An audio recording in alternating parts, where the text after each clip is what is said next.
Greetings, fellow raiders. Today we will cover another champion in Raid Shadow Legends lore. It is the story of Madame Serris. A long time ago, there lived a woman in the capital of Arabia, born to an elven noble line. She knew neither hardship nor want.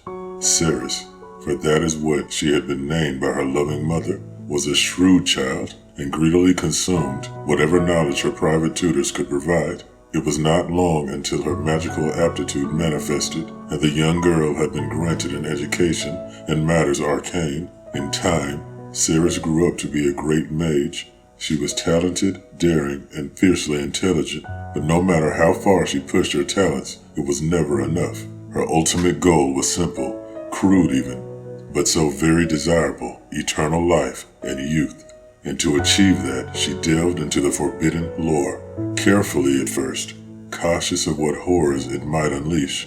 But as the answer eluded her, Serris lost count over the lines she had crossed. A lesser practitioner of the dark arts would have been long caught or banished or worse, yet Serris remained a step ahead of her would-be persecutors. Ever friendly and charismatic, she managed to frame several rivals and escape the consequences of her crimes.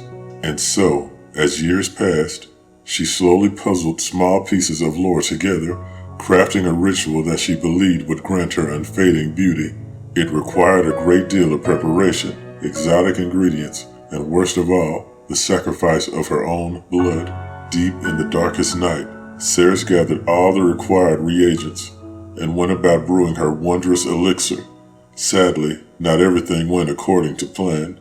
The moment Serris took a sip of her brew, a great flash of light seared across the chambers of her tower, setting it ablaze and destroying centuries worth of knowledge. Serris herself had been burned by witch flame, and though she remained unscathed in body, her skin had forever turned a greenish color, and her eyes blazed a bright yellow. Marked thus, she had no choice but to flee the capital. Educators and even Templars of the Sacred Order hot on her heels. And although her beauty had been forever preserved in this malefic way, Serris soon realized that it only went skin deep. Her body would still wither and die if she did nothing about it. Thus Serris, having taken the title Madam, travels to Plarium now, searching for a way to complete her scheme. Her mastery of magecraft is impressive, to say the least, and her lack of morals ensures that the witch is likely to ally with whomever she pleases, as long as it suits her own designs.